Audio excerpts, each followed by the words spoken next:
and watch us then. This is a dress rehearsal. The guys and gals who will bring you to it are Ryan Steck, you see there, and KJ Howe. Ryan Steck, of course, is the Real Book Spy.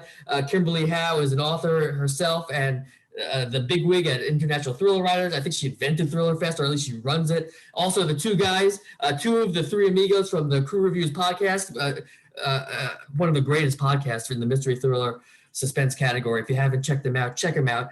Mike Houtz, Sean Cameron, they will take you through all the 6+ hour action on Tuesday. I'm just here to make sure everything goes smoothly. I will leave it to the guys. Ryan, you want to take over? I'm going to go. Check out all the Facebook pages. Make sure we're streaming so that when it comes back on Tuesday at 3 p.m., we're ready for Night of 1,000 Authors. All right, go take it away. Thank you, David. So as David said, this is not Night of 1,000 Authors, but this is our second dress rehearsal. We did one yesterday. We had author Don Bentley on. Today, we're going to have another writer come on. I'm told that John Land is here to talk with us real quick while we test out everything to make sure we're good to go for Tuesday. So I heard John's here. Let's go ahead and throw him in and see how John Land's doing. You guys know John Land. Yeah. John, how you doing? I'm doing good. I'm talking to the Real Book Spy. Yeah, man. How you doing? The first time. This is Sean Cameron. How you doing? Good. How are you? Now, Mike, I don't think I know you. Do I know Mike? Oh, I froze. No, we were at Thriller Fest together previous year, but not yet. It's easy to forget. Don't worry about it. Yeah, sure.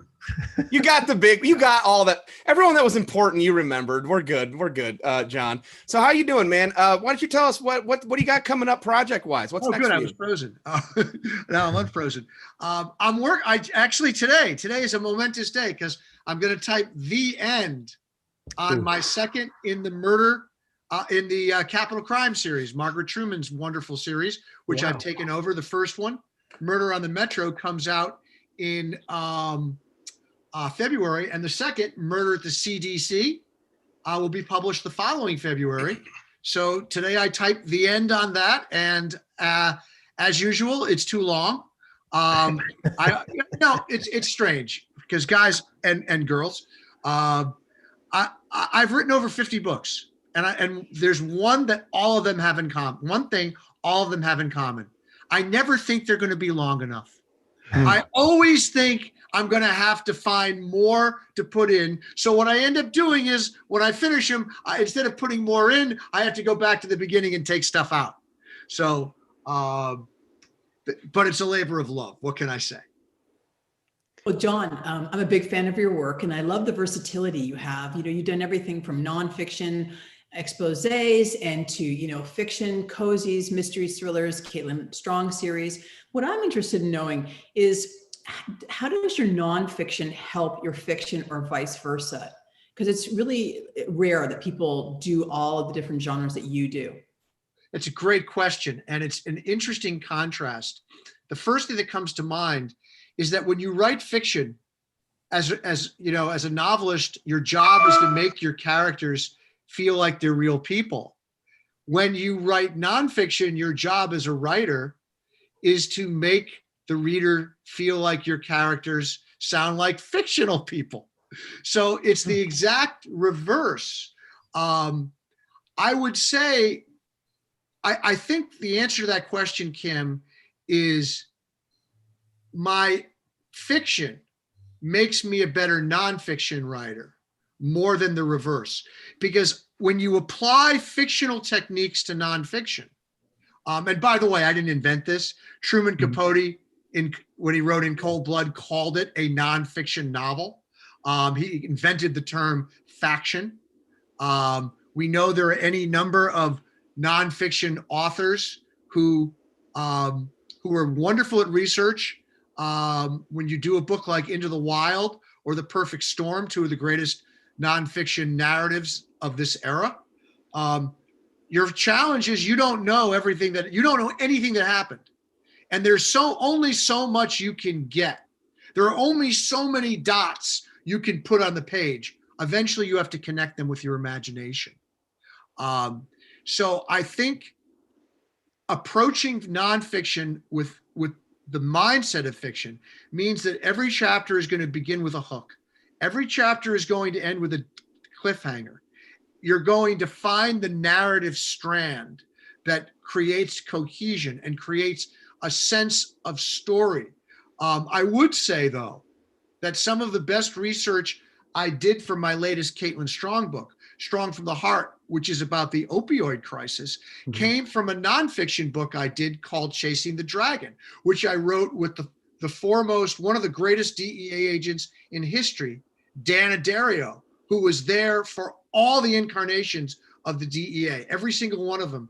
And he was the guy who busted Auguste Ricard, who was the real villain in the classic film, The French Connection. He's the one who brought him to justice. So when I wrote a novel about the opioid crisis, I was relying on research I had done, primary research, talking to someone who had been fighting the war on drugs through its entire existence and who lost his own son to the war on drugs, lost his own son to opioids.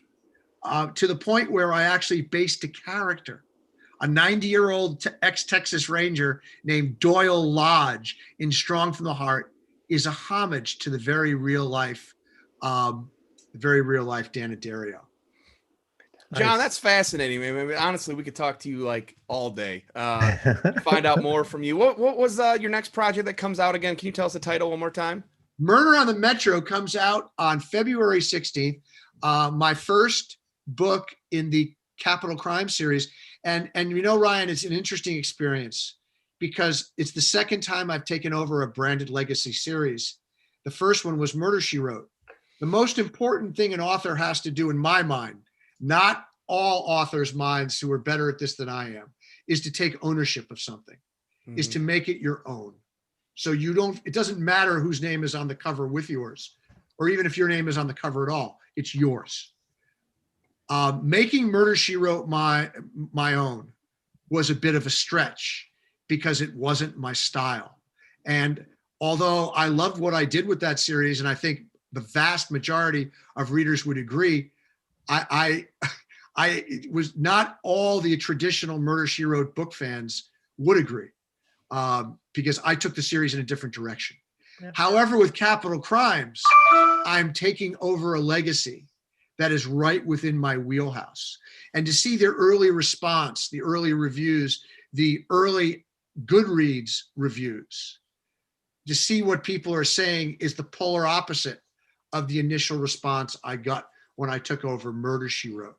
So I'm really excited. I feel I'm in the right place with this series.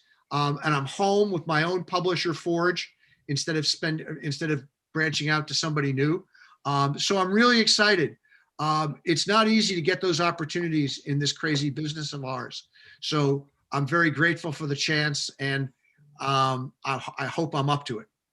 Well, John, we can't wait, man. Send us all a copy for sure, and hopefully we'll talk to you soon. This is just a test, so we got to wrap up, but definitely get us a copy and come talk to us again. I love, by the way, Thriller Talk, your background.